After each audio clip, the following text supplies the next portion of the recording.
Welcome to episode 3 of The Genuine Show. I'm Mike, and I'm gonna get right into it today. I'm gonna show y'all how to change a flat.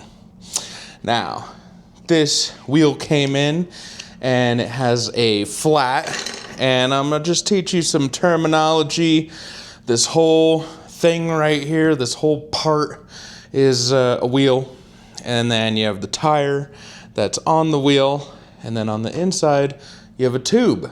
And some folks don't know that, and that's perfectly fine. Some folks come in, they're like, I have a flat tire, and that's cool. There's a tube inside. It's really a flat tube.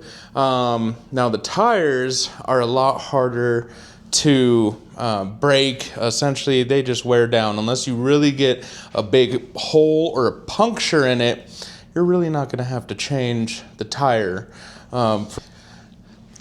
depending on how much you ride. So let's take a look at this one here. This one actually has some thorns in it, and that's very common. We see that a lot. A lot of bikes come in with thorns in the tires, and I just found one right there. Let's get a close-up on that. You can see that sucker right up. With thorns, most of the time, you can just pull them out with your fingers, but I just got these pliers here just to demonstrate a little more and give a close-up. That's what you got in there. Good little thorn. That's going to cause what we call a slow leak. And this one actually has multiple thorns.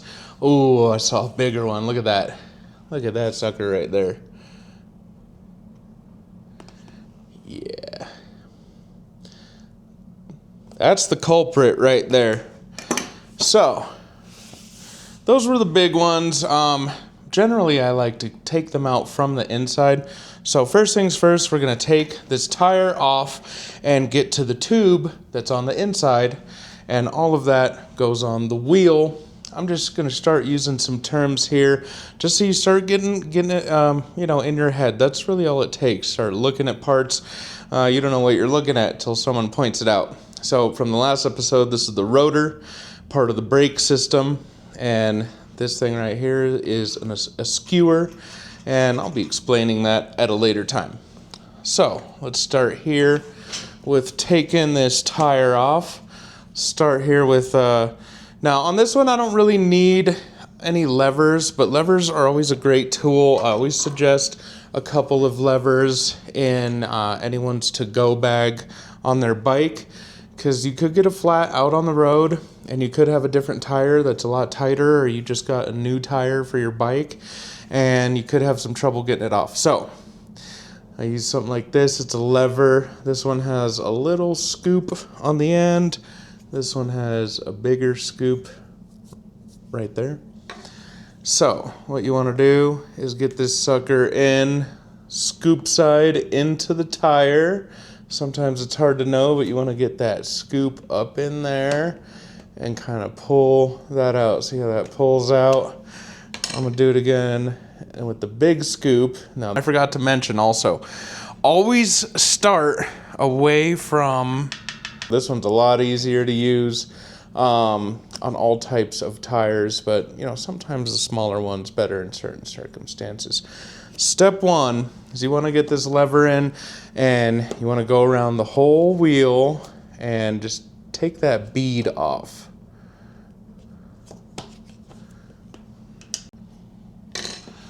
Now with this one, you can probably stick it in there and really use some pressure, and you see how that bead's already coming off, and you want to get one side first. You want to get this whole front side off first. Don't try to get both at the same time. Some tires are really tight.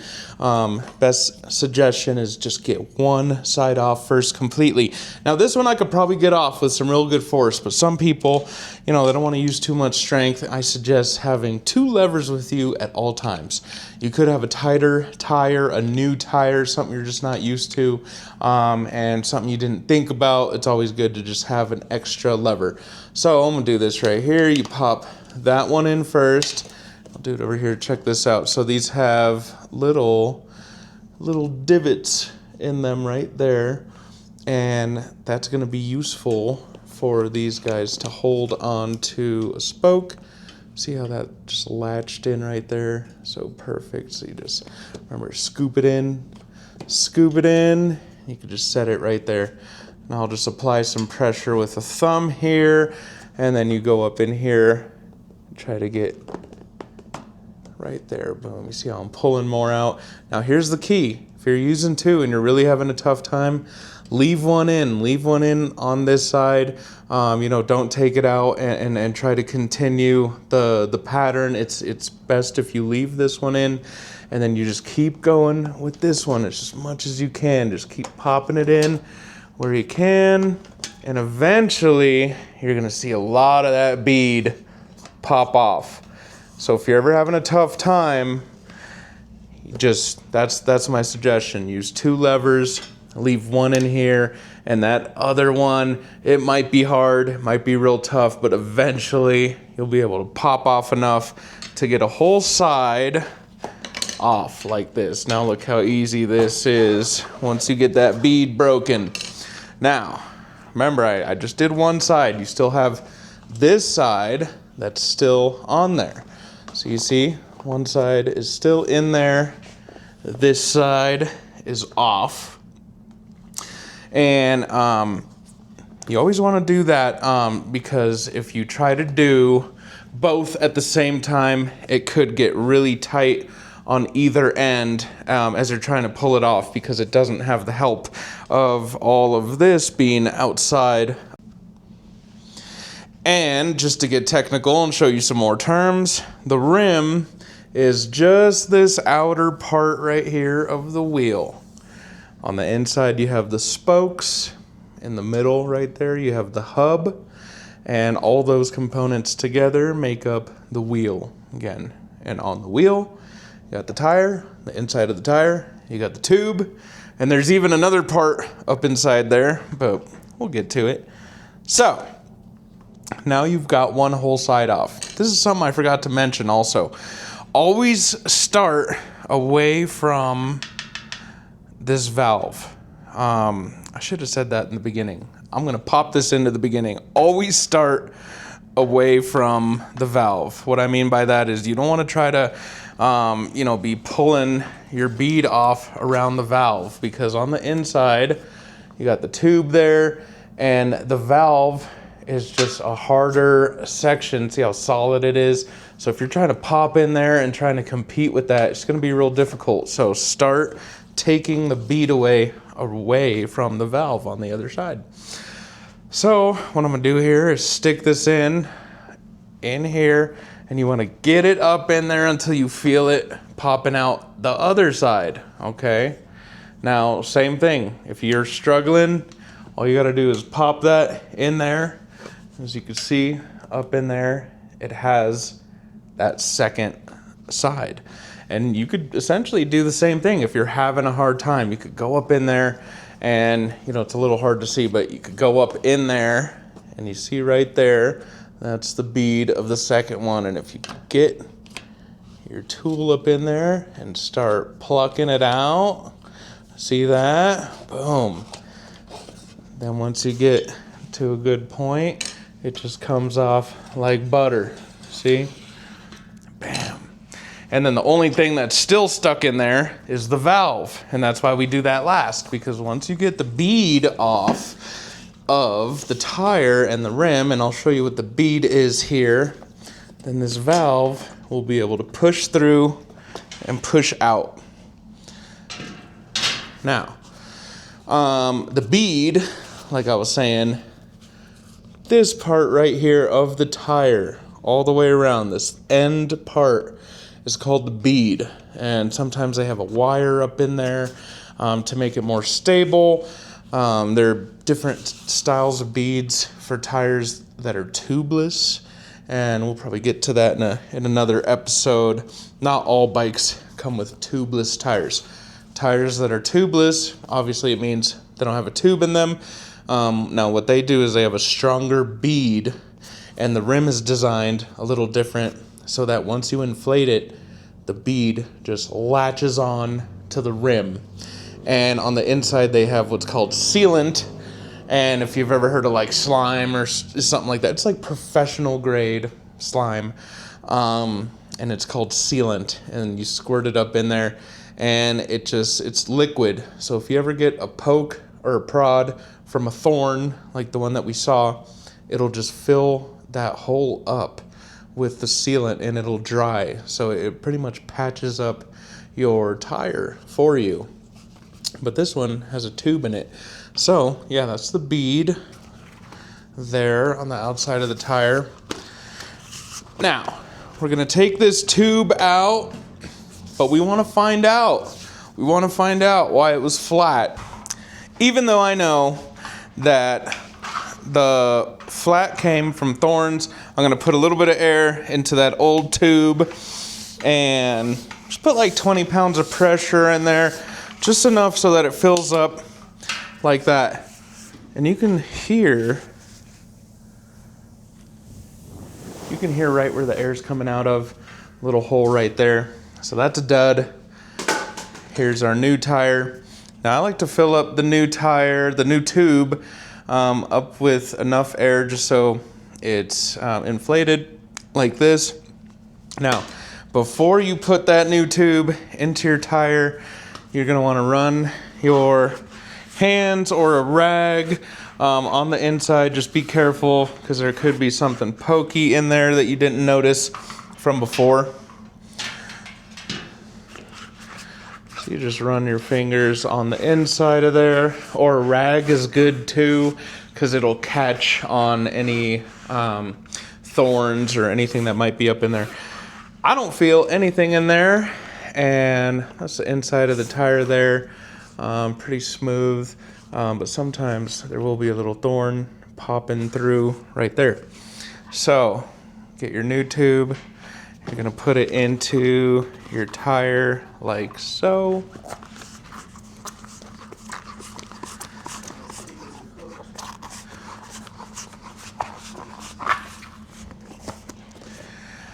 All right, tips and tricks. I always put my rim at the edge of a table like this. Now, I do the opposite. When I was taking the tire off, I was starting away from the valve. Now I'm gonna start at the valve. Go ahead and put that valve in there first.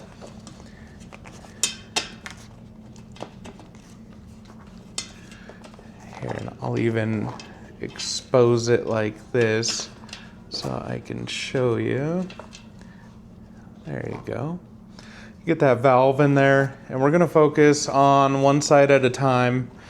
So right there, right at the valve, you wanna start pushing in one of the sides. I'm gonna focus on this back side for right now. You just work your hands all the way around. Now this is what I do. People do it different, but I get to about that point right there, and I flip it around so that I can keep pushing this side in like so.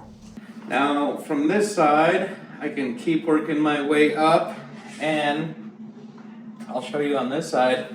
Still, this whole side is not in. I'm just doing one side at a time.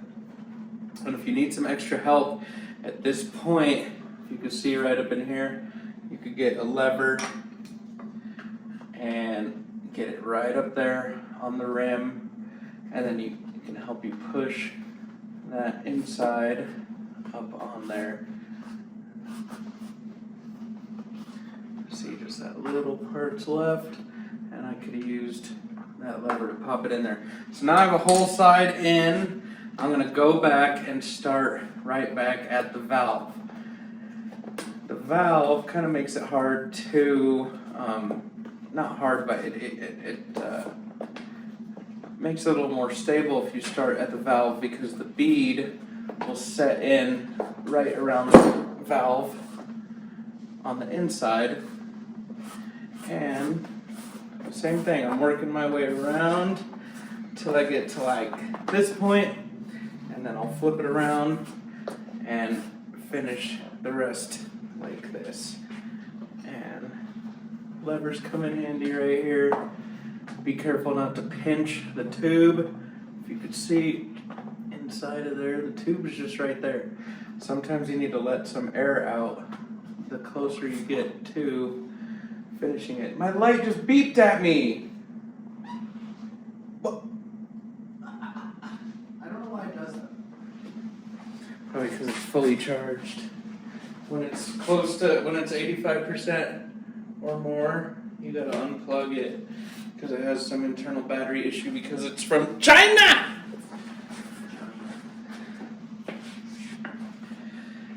Use the lever to finish it off. Be careful not to pinch that tube on the inside.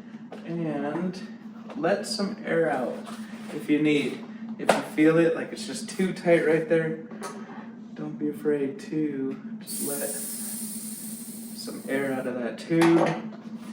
And that should give you more room to pop the bead up onto the rim. I've been teaching all the different terminologies. So we got the rim, again the rim, the spokes, the hub, the tire, the tube on the inside.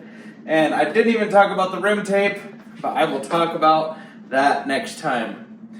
And now we got the bead situated on each side. We got the valve in the right place, we got a brand new tube up in there, and we made sure that there's no thorns in the tire. Last thing we gotta do is just fill it up with some air. And I'll show you how to latch that real quick. Get a pump like so. And usually they lock when the lever is out like that. So this is how you push it on initially. I push some force from the top, from the tire side, so that the valve doesn't push into the rim. See how it pops up in there? So you kind of push it out, hold it all together like that so you know it's on there, and then pop this lever open, and now it should be on there nice and tight. Now you're able to put some air in there all the way to its desired pressure. The pressure should be on the side of the tire as well.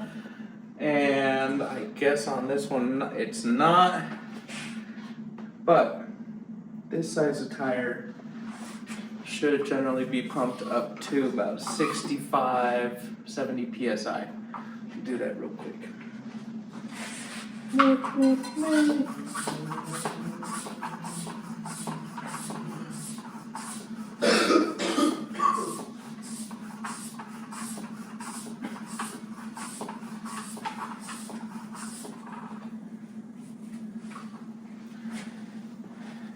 Real quick, when you're about 20 to 30 psi, always stop and check the bead all the way around the rim. Make sure it's not popping out or bulging in any parts. Sometimes the tire's a little bit loose, so when you're pushing air in, it'll kind of push the tire off. Check the bead all the way around, make sure it's not popping out. Sometimes you got a loose tire and pushing that air in, or sometimes it's just you miss a part that the bead's not beaded in all the way, and you'll see it start to bulge out. So always take a break at like 20 psi, 30 psi, because it's not too late at that point to let air out, get it adjusted in there better, and then you'll be able to good.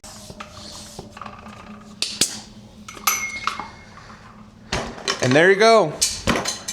We've changed it. Now we've got a good tire with no pokies in it. And those thorns, those are not enough to ruin a tire. You really need a good hole in a tire, like I said, like a good puncture to mess up a tire. Or if you get a puncture on the sidewall, that's another good time to replace. But other than that, they'll just wear over time. You probably want to change them out every couple seasons, 2 to 3 seasons, depending on use. Maybe every season even, if you're riding a lot. But that's it for that lesson. Yes, Mick, thank you for joining me. I just showed the good folks how to change a tube. You saw me teaching it. Do you think I pretty much covered everything, right? Yes, I believe so. Start with one side. Yeah, only thing that you want to make sure to check is the rim strip. Make sure that there's nothing, that the inside of the rim is fully covered by the rim strip and nothing's messed That up. is the only thing I missed. On the inside of the rim, there's a rim strip. I'll have to show that on another video unless I take this all apart again. And then you got a skewer. Any other tips or tricks? Yeah, that was the thorn that was in there. Tips or tricks. Pretty much covers everything. Pretty much covers everything. Yeah. You ride fixies. Your personal bike is a fixie. Why do you like... That was dangerous. Why do you like fixies? Because it feels like an intuitive, you are connected to the bicycle in a very intuitive way. You learn about balance a lot. Because you're your feet are constantly locked into your back wheel. They are a little bit scary, yeah. Because your feet don't stop pedaling as you're pedaling. It's terrifying. I was riding one once. Yeah, you can't coast, and that is not a thing that people are usually used to. What do you recommend? Like a child or an adult? For a first bike, something you're comfortable on. Hell yeah. Anything that feels right. Comfortable, good size. Okay, good stuff. I like fat tires, but like something like this. It's a good middle ground. Okay. Let's see what other questions I could squeeze out of you. No, I mean, that's pretty much it. That concludes our lesson for today. Thank you for joining me, Macaroni. Are we live? No.